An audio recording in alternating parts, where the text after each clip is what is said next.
বাবা তুই টাকাটা তাড়াতাড়ি পাঠা। আচ্ছা মা, আমি সবার টাকাই দিয়ে দেবো। কয়টা দিন ধরছো ধরতে কও, কারো টাকা মারে খাম না মা। আচ্ছা আচ্ছা মা, এখন তাহলে রাখি, হ্যাঁ, পরে কথা কমনি আবার। আচ্ছা।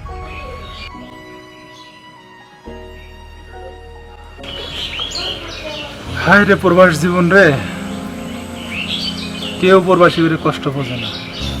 আমরা এত কষ্ট করি রোদের মধ্যে, মরুভূমিতে গুট রাখি। এর দামি মোবাইল লাগবো, তার কম্বল লাগবো, তার সোনা দানা লাগবো।